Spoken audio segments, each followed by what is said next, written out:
greet our friends everywhere with Chapter 17 of Dr. Ida, the story of Ida Scudder. This is another in the series, Stories of Great Christians, and comes to you from the Moody Bible Institute of Chicago.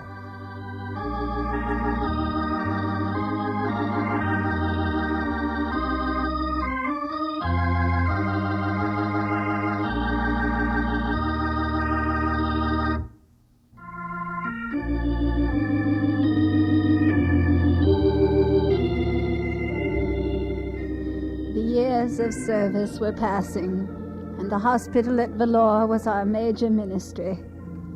How could we, in a medical ministry, best serve Christ in India? The hospital was needed and was in use, but what more needed to be done? I was sure my father had had the right idea with his village visitation work, limited to traveling by cart or on foot, or on a bicycle, as he did.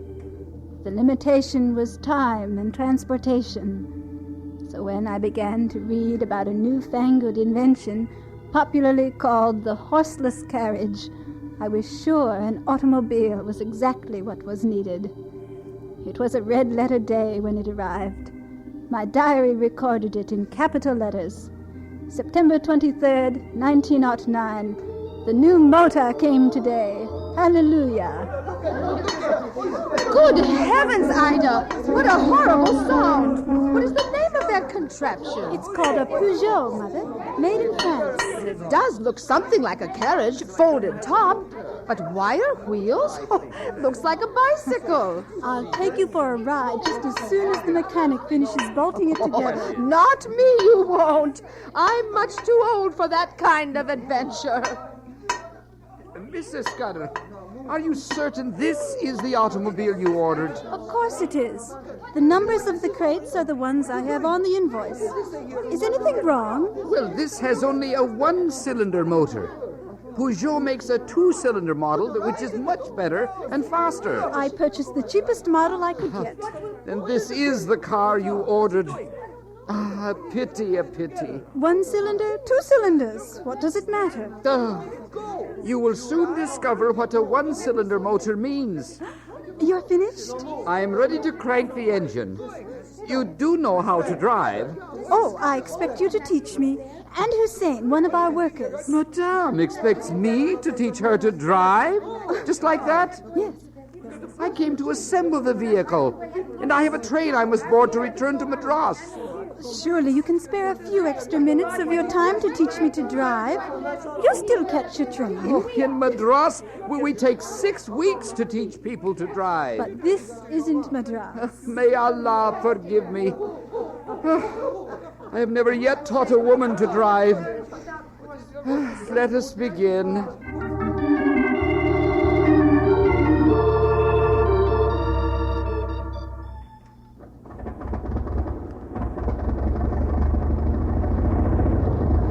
Hussein, isn't this fun?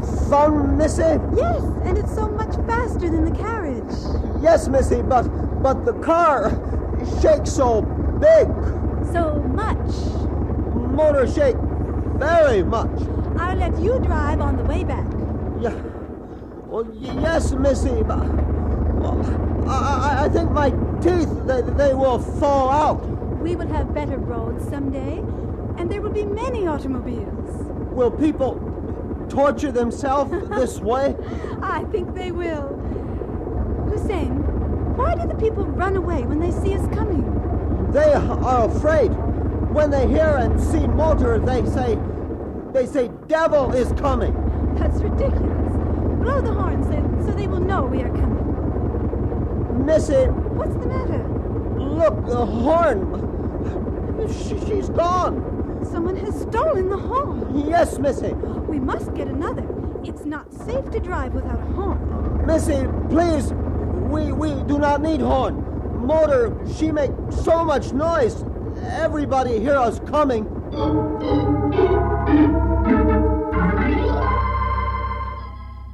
The next few weeks were both laughable and heart-rending, particularly because of our driving. And Hussein was right. People did hear us coming. Word went out that if people wanted medicine, they should stand by the roadside with a bottle. Fear of our oxless bandies soon disappeared, and dozens of people lined the highway, holding up a vast assortment of receptacles for medicine. Coconut shells, inkwells, tin lamps, flower vases, and even a few small bottles. My diary shows that during those first weeks we drove without any particular strategy or system, but we were reaching the people. One day there were 153 cases. On another, we treated 122 persons in the city of Gittiatum, and 108 others along the way. One day in December, there were 269 cases, and the following week, we set a new record with 305 patients. Far more people than we would ever have reached in our clinic. We spent 1 or 2 days a week on the road, leaving before daybreak and returning to Vellore by nightfall. Eventually, we established a network of regular stations, usually under a shady tree in a village. People came from all around, and our treatments were strange and varied. Here is some cotton for your ear.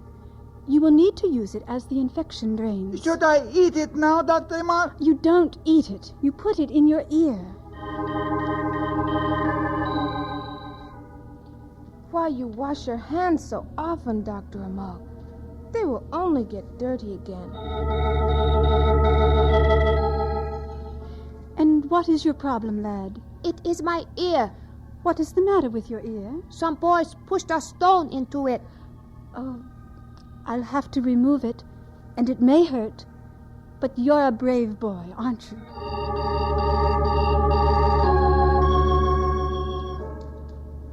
Constable, we need help! What is happening here?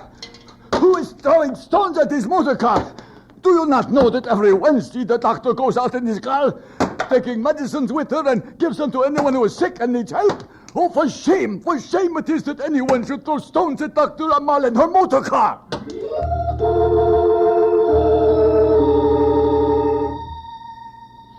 Eventually, 50 different villages were linked in our rural network of mobile clinic work. The one-cylinder Peugeot was named Roadside, appropriately enough, and after a few years was replaced by a Model T Ford, and later by more substantial vehicles. We were accepted in most places, except one. That exception was a village called Lathery. It was one of the largest and most needy places on the road to Gittiatum. Week after week, I would stop the car outside Lathery and try to make friends with the village women, only to find all doors closed to me. The people were proud of their high caste. I was a foreigner, and in their eyes I was inferior and unclean, and could bring them no good. One day, however, in Lathery, a group of men approached our car.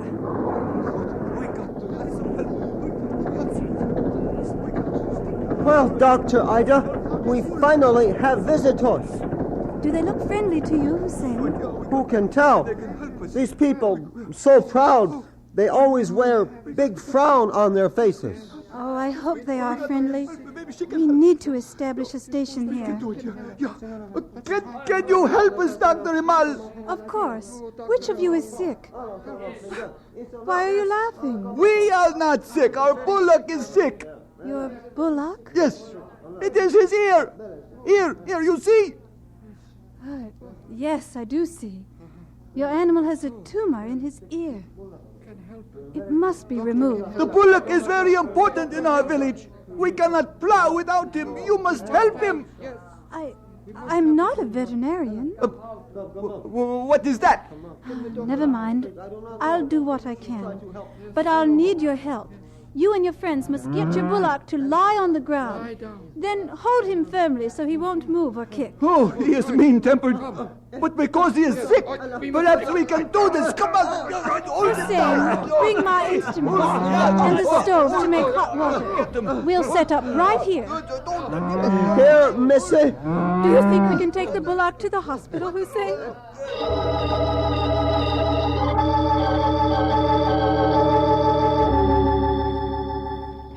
I don't think I ever prayed so hard for an operation to be a success. I had never operated on a bullock before, or any other animal for that matter. The tumor was ugly, but it was accessible, and the men of the village sat firmly upon the animal and held him down. After the operation, I packed up my instruments and went on to the next village. The following Wednesday, I approached Lathery with considerable misgivings. A crowd was waiting, not only the men, but also women and children. And there was my patient. Hussein thought that even the bullock was smiling. My patient had survived and recovered, and thereafter, Lathery was a regular stop on our roadside trips to the villages. Back in Vellore, not only work at the hospital had progressed, but also the work at our new school of nursing. I spoke to the first graduating class of young Indian nurses. What a grand day of achievement that was. You young ladies have heard me speak not only in the classes on medicine, but also in those Bible classes in which I have taught you the life of St. Paul. You know how I feel about him. He was the greatest missionary there ever was. And Paul became what he was because of his experience on the road to Damascus. He saw a great light, and he heard the voice of Christ. And he was never the same after that. One of my favorite hymns is Follow the Gleam. That is what I have been trying to do. That is what I hope you will do. But we must begin as Paul began. We have to see the light. We have to see the gleam if we are to follow it. I know you will be good nurses. You have had good training and good examples. You have completed your examinations and have done well in them. Even the district governor is pleased. But how you will work, what will motivate you to help your own people, is something we do not know. Not yet. I hope and pray that you will be more than just good nurses. I hope and pray you will be committed Christian nurses, serving Christ, being his disciples and helpers, becoming his hands of healing and mercy. I hope you, each of you, will also follow the gleam for the rest of your lives. Ida, I must see you a moment. What is it, Mother? It's Louisa Hart. She's very ill. Is it the fever again? Yes, I think so. Poor Louisa. She's fought malaria ever since she's been in India. Poor you. Again, you'll be the only doctor here. Let's not worry about me, Mother. Take over. I've got to see Louisa.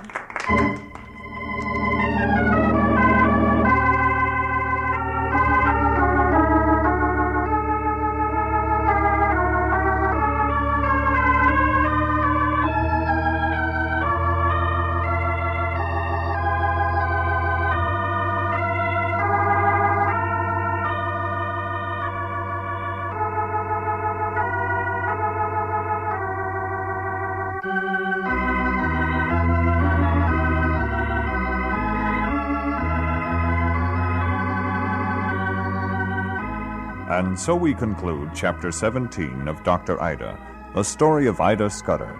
This has been another in the series, Stories of Great Christians, coming to you from the Moody Bible Institute of Chicago.